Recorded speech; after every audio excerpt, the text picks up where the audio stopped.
menyampaikan terima kasih atas peran dan kontribusinya menjalankan amanah, tugas pokok dan fungsi sebagai tim penggerak PKK baik kabupaten dan kecamatan dengan baik dan berjalan sebagai tim yang solid. Dan juga tak lupa saya mengapresiasi peran serta tim penggerak PKK kabupaten, kecamatan serta desa dalam serangkaian kegiatan dalam rangka Jombang Fest tahun 2020.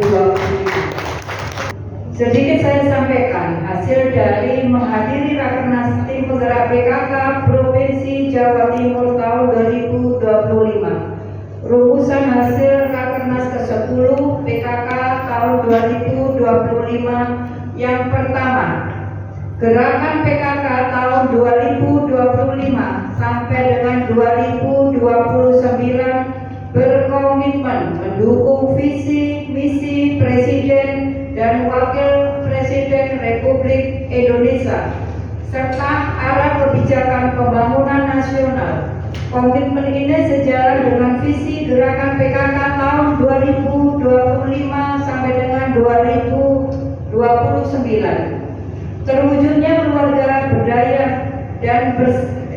keluarga berdaya dan sejahtera untuk mendukung asa cita menuju Indonesia Emas 2045. Visi tersebut akan diwujudkan melalui 5 misi strategi yang diturunkan ke dalam berbagai program unggulan dan program prioritas. Yang kedua, menyepakati rencana induk gerakan PKK tahun 2025 sampai dengan 2029 dan strategi gerakan PKK hasil Rakernas ke-10 PKK tahun 2025 sebagai acuan utama dalam perencanaan dan pelaksanaan program atau kegiatan di semua jenjang kelembagaan gerakan PKK. Selanjutnya, menyepakati petunjuk teknis tata kelola kelembagaan gerakan PKK sebagai pedoman dalam menjalankan tugas, fungsi, dan tata kelola organisasi secara berjenjang dan terpadu. Hadirin undangan yang berbahagia, demikian yang bisa saya sampaikan. Semoga acara ini dapat membawa manfaat bagi semua para hadirin dan undangan yang hadir. Sebelum saya akhiri, saya menitipkan pesan, ketika kita berusaha untuk menjadi lebih baik, segala sesuatu di sekitar kita menjadi lebih baik juga. PKK Jombang siap beraksi, berinovasi, dan berkolaborasi. Terima kasih atas waktunya. Bapak Ibu, karena ini merupakan kewajiban, kemarin sudah ada rakerda di Surabaya tanggal 3 November dan hasil Rakernas 10 ini harus segera disampaikan ke bawah. Makanya pada hari ini, pleno hari ini kita sampaikan hasil Rakernas 10. Tidak banyak, nanti hanya saya cuplik yang penting-penting saja. Lanjut Mas Yudi. Alhamdulillah ini kepengurusan di kabupaten juga sudah terbentuk seperti itu. Lanjut. Kemudian Bapak Ibu, landasan hukum tetap kita masih menggunakan peraturan Presiden nomor 99 tahun 2017 dan Permendagri nomor 36 tahun 2020. Ini sebagai dasar hukum pelaksanaan PKK seperti itu. Lanjut.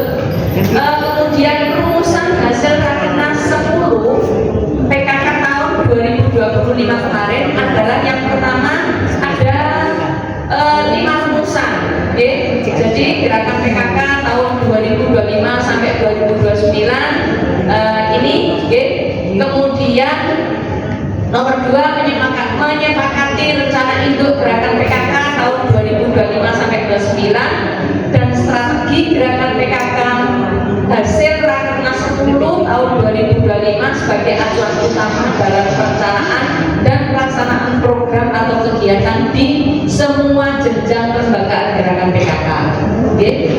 Lanjut saja Mas Yudi. Nah, kemudian ini mengusulkan 3 dokumen. Yang pertama adalah rencana induk gerakan PKK tahun 2025 sampai 2029. Yang kedua strategi gerakan PKK. Yang ketiga petunjuk teknis tata kelola kelembagaan gerakan PKK. Nah, untuk buku ini Bapak Ibu ini sudah ada, ya, sudah ada di kita. Namun mohon maaf untuk kita bisa menyebarkan ke penjenengan semua baik desa maupun kecamatan, ini anggarannya masih di tahun depan. Jadi tahun depan kita bisa berikan untuk 3 buku ini, buku 1, buku 2, dan buku 3. Kemudian rumusan yang kelima adalah mengusulkan revisi peraturan Menteri Dalam Negeri nomor 36 tahun 2020 tentang peraturan pelaksanaan peraturan Presiden nomor 99 tahun 2017 tentang gerakan PKK dengan menyesuaikan sebagai berikut. Okay. Nah, ini kemarin ada usulan mengubah masa jabatan ketua tim penggerak PKK desa disesuaikan dengan Undang-Undang nomor 3 tahun 2024. Okay. Kemudian mengusulkan wakil ketua pada struktur tim penggerak PKK provinsi dan kabupaten kota yang selama ini di kabupaten kota dan provinsi itu tidak ada wakil, namun kalau di kecamatan dan desa masih tetap ada wakil. Ini masih dalam tahap pengusulan dan kemarin itu mestinya sudah disetujui, namun nanti masih menunggu peraturan Menteri Dalam Negeri dalam pelaksanaannya. Jadi sementara ini masih tetap ya untuk provinsi dan kabupaten. Kalau kecamatan dan desa tetap sama. Kemudian penambahan sekretaris 3 pada struktur tim penggerak PKK provinsi dan sekretaris 2 pada struktur tim penggerak PKK kabupaten kota. Kemudian mengintegrasi kelompok dasar wisma ke dalam struktur kelompok PKK selain kelompok PKK dusun atau lingkungan RT dan RW. Bapak Ibu, kemarin pada saat Rakernas pusat itu minta data SK PKK dusun RW RT. Jadi mohon ibu-ibu camat menyampaikan ke desa diminta ada SK kepala desa tentang PKK dusun RW dan RT. Nah, monggo ini disampaikan. Nanti kalau seandainya sudah ada draft contoh dari provinsi akan kita share. Kemarin itu provinsinya Bumi Bapak Ibu, tapi sampai sekarang belum diberikan. Namun tidak ada jeleknya kalau panjenengan semua menyiapkan target untuk SK PKK dusun RW dan RT.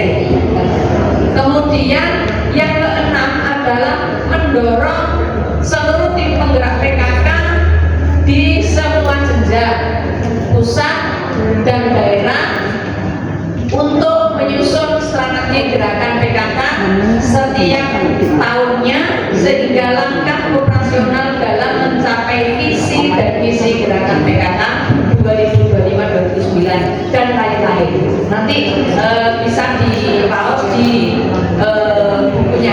Oke, lanjut. Nah, hasil Rakernas 10 tadi sudah saya sampaikan bahwa ada 3 buku. Jadi ada rencana induk, strategi gerakan PKK dan petunjuk teknis tata kelola kelembagaan gerakan PKK. Jadi lanjut. Nah, untuk visi gerakan PKK tahun 2025-2029 adalah terwujudnya keluarga berdaya dan sejahtera untuk mendukung cita menuju Indonesia Emas 2045. Jadi visinya sekarang ini. Untuk membuat program kegiatan PKK, monggo penjenengan semua menyesuaikan dengan visi gerakan PKK. Lanjut. Nah, ini misinya. Misinya ada 5.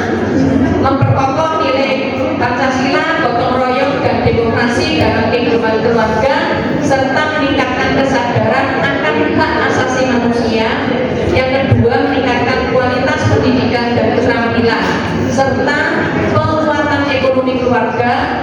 Yang ketiga, keempat, kelima, monggo nanti dibaca deh. Nanti ini juga saya share ke grupnya kecamatan aja deh. Lanjut, Mas Yudi. Nah, ini. Jadi maksud dan tujuan rencana induk gerakan PKK adalah yang pertama arah kebijakan dan perencanaan 5 tahun ke depan. Kemudian yang kedua, pedoman program kerja yang sinergi, terukur dan kontributif. Yang ketiga, konsolidasi kelembagaan PKK. Kemudian yang keempat, menumbuhkan inovasi, partisipasi dan jejaring kelembagaan lintas sektor. Selanjutnya adalah posisi strategis gerakan PKK untuk mencapai RPJMN 2025-2029 dan Astarcita. Jadi sekali lagi Bapak Ibu, kegiatan PKK ini perlu kolaborasi dan kemitraan baik dengan OPD maupun stakeholder yang lain. Karena apa? Kalau kita tidak kolaborasi, tidak akan bisa melaksanakan kegiatan PKK, program kegiatan PKK ini dengan maksimal. Seperti itu. Lanjut. Ini asas-asas gerakan PKK tetap seperti tahun yang kemarin. Lanjut. Tujuan dan sasaran juga sama. Jadi terlaksananya program ini sama dengan Rakernas 9. Lanjut. Nah, untuk operasional 10 program pokok PKK. Kalau 10 program pokok PKK ini tetap lanjut. Nah, ini untuk pemetaan 10 program pokok PKK dengan arah kebijakan nasional. Nah, ini nanti ibu-ibu bisa membaca buku 1 di halaman 16 dan seterusnya. Jadi untuk pemetaan 10 program pokok PKK, misalnya ini yang penghayatan dan pengamalan Pancasila. Tujuannya adalah tertanamnya nilai-nilai Pancasila dalam kehidupan keluarga dan masyarakat. Sasarannya ini kemudian kategori prioritas kebijakan nasional yang didukung itu Astarcita keberapa. Itu nanti semuanya ada di buku 1. Nah, ini kami cuplai hanya program pokok yang pertama saja. Nanti 10 itu ada. 10 program pokok PKK semuanya ada di sana. Monggo nanti dibaca bersama. Lanjut. Nah, kalau ini operasionalisasi 10 program pokok PKK tahun 2025-2029. Ini juga sama. Contoh yang pertama adalah misalnya program pokok yang pertama adalah penghayatan dan pengamalan Pancasila. Kategori prioritas itu pembinaan karakter keluarga. Kemudian kegiatan utamanya ini apa saja? Ini bisa dibaca juga di buku 1 halaman 25 dan seterusnya. Jadi nanti kegiatan kita, program kegiatan kita bisa menyesuaikan dengan operasionalisasi 10 program pokok PKK ini, menyesuaikan dengan kondisi daerah masing-masing. Oke, lanjut. Nah, untuk isu strategi tata kelola kelembagaan, yang pertama adalah belum optimalnya integrasi program dalam sistem perencanaan pembangunan daerah dan desa. Lepas apa mboten Bu? Jadi belum optimalnya integrasi program dalam sistem perencanaan pembangunan daerah dan desa. Jadi kadang-kadang program itu belum selaras. Kemudian yang kedua, belum optimalnya regenerasi pengurus tim penggerak PKK dan kader PKK. Terus Bu, ini contoh saja. Kemarin kita kenapa kok mengadakan lomba kader berprestasi?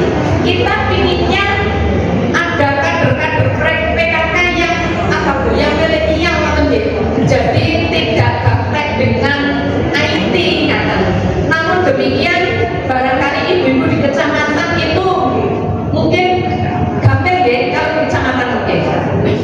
Apa gimana? Bervariasi. Soalnya usia beberapa yang pasti 35 tahun ke atas juga ada. Otomatis akhirnya semampu dia. ya Nah, jika punya tingkatnya yang 30 ke bawah, jadi kepinginnya kita adalah kaderisasi tim penggerak PKK ini yang barangkali ada generasi yang milenial seperti itu.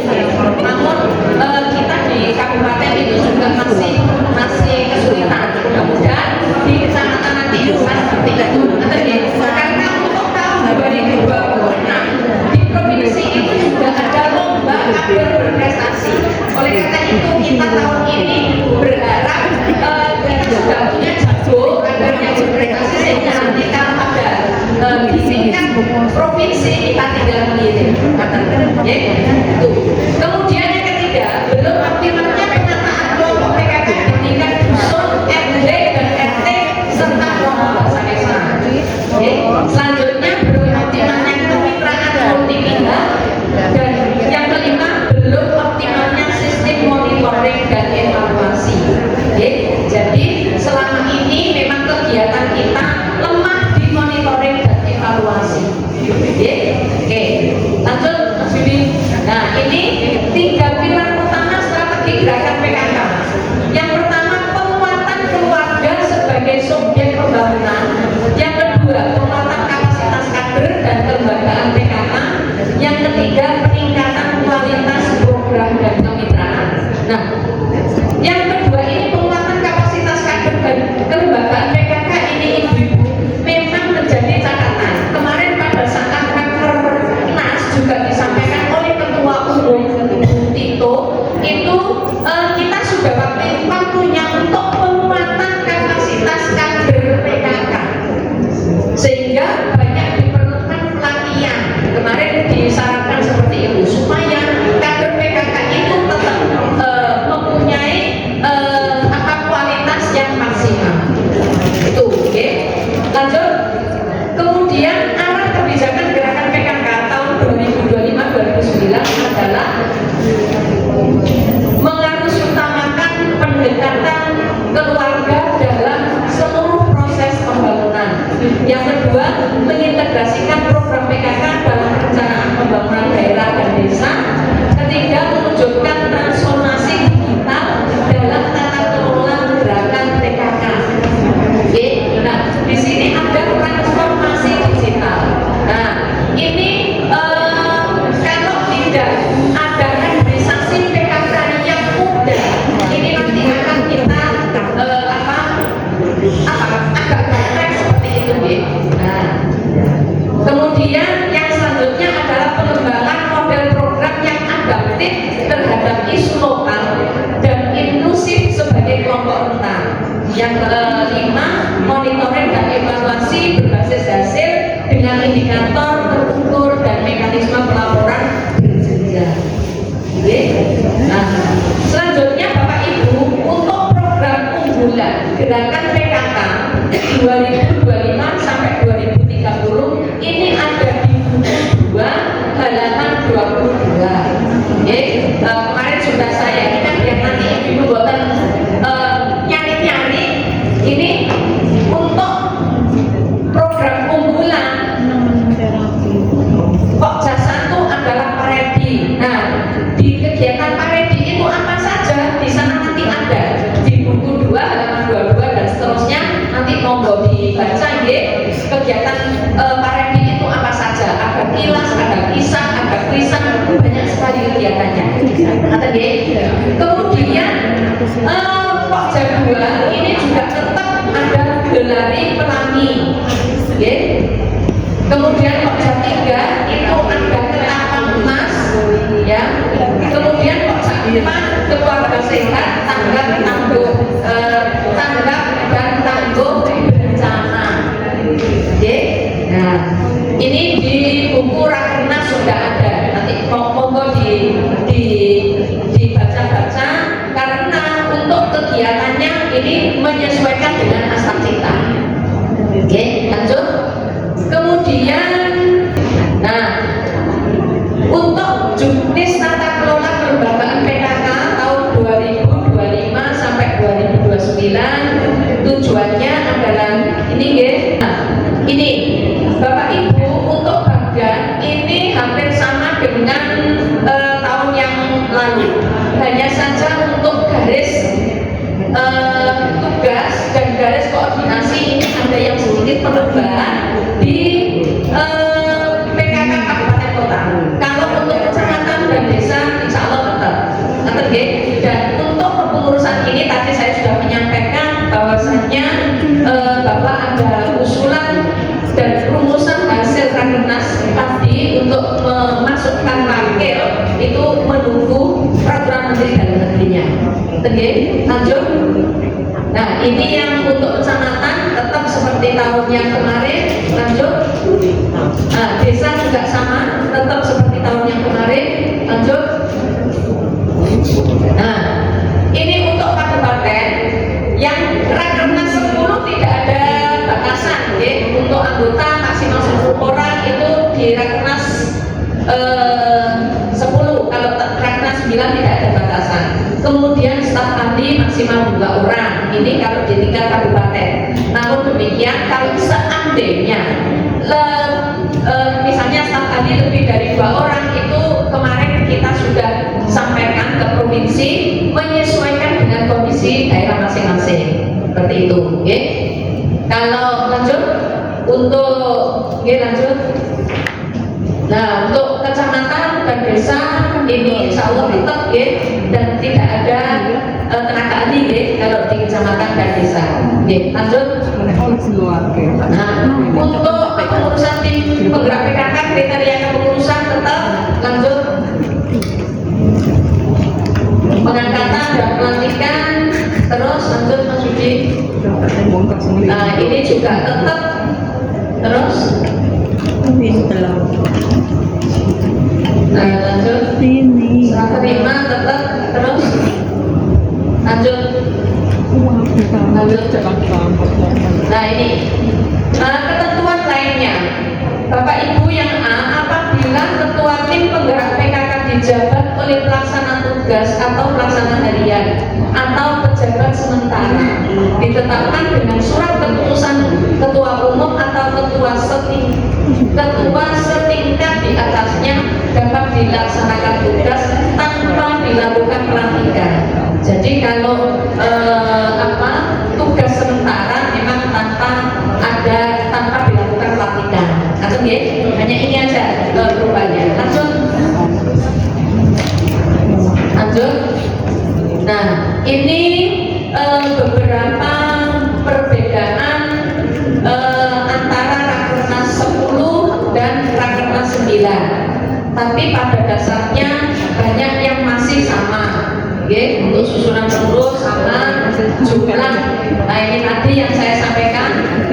Ini kemudian kriteria kepengurusan sama, kemudian bagian ini, kemudian struktur tim penggerak PKK kecamatan sama. Lanjut. Nah, ini untuk surat keputusan ketua tidak ada kata memperhatikan salinan surat keputusan ini disampaikan kepada. Nah, ini ada beberapa ini yang berubah. Kemudian ini rekapitulasi catatan data kegiatan warga kelompok dasar Resma yang dulu 30 sekarang 29. Ini nah, nanti ini saya share di grup bisa disesuaikan dengan hasil Rakernas 9 dan hasil Rakernas 10. Lanjut. Nah, lanjut. Nah, kemudian buku administrasi PKK, buku yang wajib tetap ada 6 kalau di bidang umum adalah buku daftar anggota tim penggerak PKK dan kader PKK. Yang kedua, buku agenda surat masuk atau surat keluar. Yang ketiga, buku keuangan. Yang keempat, buku buku notulen, ke-5 buku inventaris, ke-6 buku kegiatan. Masih tetap ada 6 buku wajib ini kalau di bidang umum. Oke? Nah, lanjut. Nah, ini Bapak Ibu adalah perencanaan program kerja di tahun 2026 di Kabupaten Jombang. Mudah-mudahan tidak ada efisiensi anggaran lagi ya, karena sekarang perkembangannya kan masih ada efisiensi anggaran. Nah, ini kemarin setelah efisiensi yang pertama, program kerja kita di PKK Kabupaten antara lain pilot project Desa Zero Stunting Ramah Lingkungan. Oke, nanti di desa tersebut akan digarap mulai pojok 1 sampai pojok 4 begitu.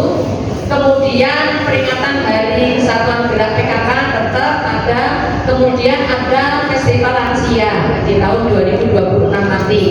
Kemudian sosialisasi dan bimbingan program PKK ini yang dilaksanakan oleh pojok 1 sampai dengan pojok 4. Kemudian rapat kerja tim penggerak PKK tahun 2026 ini yang kita laksanakan setiap bulannya, baik rapat inti maupun rapat pleno.